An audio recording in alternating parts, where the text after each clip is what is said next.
Quand j'ai parlé des phagocytes, donc macrophages, cellules dendritiques, ces cellules capables d'avaler et de digérer un pathogène, donc par exemple ici on a un phagocyte qui a repéré une bactérie, ils se sont liés grâce aux récepteurs présents qui permettent de reconnaître cette bactérie comme étant un pathogène, comme ne faisant pas partie du soi.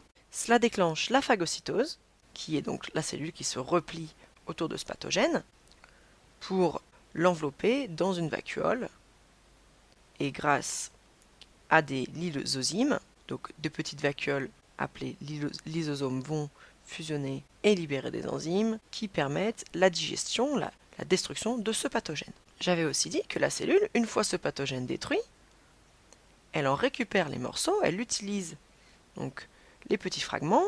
On a maintenant complètement fragmenté le pathogène de départ, et certains fragments vont être récupérés, associés à une protéine qu'on appelle le CMH. Le CMH2, en l'occurrence, qui est le complexe majeur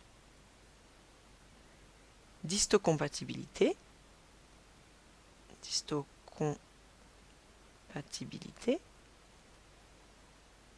qui va donc fixer ces parties de protéines, ces petits peptides qu'on appelle antigènes, et qui va ensuite relocaliser à la membrane.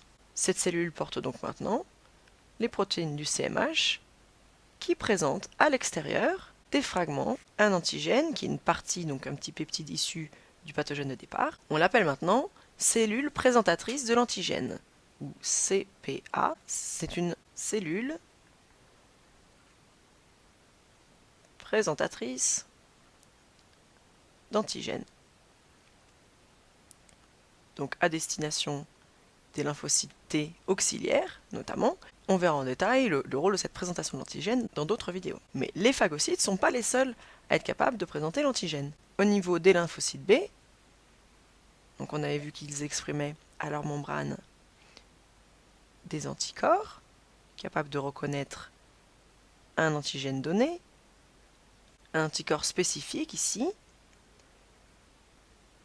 et qui, s'il arrive à reconnaître et à lier la bactérie au niveau d'un épitope, on a vu que ça pouvait déclencher l'activation avec clonage, génération de lymphocytes B mémoire, de lymphocytes B plasmocytes pour la production massive d'anticorps, mais ça va aussi conduire à l'internalisation de tout cet élément.